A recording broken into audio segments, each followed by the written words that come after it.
Here's some business advice that's blindingly obvious once you know it. Stop trying to boil the ocean. Smaller promises to narrower audiences get higher conversions. Most business owners that I speak to don't have clarity when it comes to their target audience. They think they do, they say they do, but they don't. I say, who's your target audience? And they say, small business owners, SMBs, SMEs. Now, I run a business called the B2B Group. It's made up of the B2B School, B2B Dash, B2B Hub, a bunch of other B2B things, which stands for business to business. All the people that I work with target other business owners. That's the industry. It's not a laser targeted target audience, which means that if my friends in my space, my customers and my clients decided to go target that audience, which they do every day, they're attempting to boil the ocean. That's like walking up to the side of the ocean with your big bloody flamethrower and going, and the water doesn't get hot. No.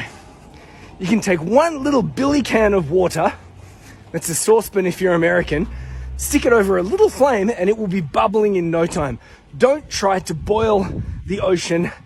Smaller promises for narrower audiences, smaller promises for smaller audiences get bigger conversions. It's why specialists always get paid more. So when you say your target audience is small business owners or SMBs or SMEs, that's like pretty much saying everyone. So how do we overcome this? Well, here are 3 ways to get a little bit of extra target audience clarity. Number 1, verticals. When I talk about verticals, I'm talking about like industry segments. So if you turned around and said architects, that there would be vertical, the architecture industry, construction, dentistry. In our world, we target solo experts, which could be a consultant, a micro agency owner, a copywriter. All of these things are verticals. That's number 1. Number 2 is who is the decision maker, not the role, the decision maker. There's a subtle difference, and this is going to help you out a whole lot later on, rather than trying to figure out the role, figure out the decision maker. Which means, for example, that if my target audience, my vertical was dentistry, I'm probably not going to go for the owner. I'm going to go for the practice manager. Subtle distinction.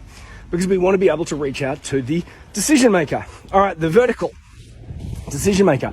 Number 3, do they unambiguously self-identify as that particular audience?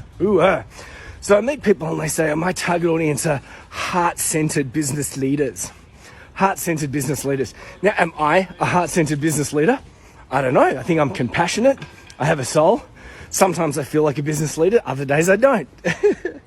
So we have a game that we play called the Doctor on the Plane test. If you jumped on a plane and you said, is there a doctor on the plane?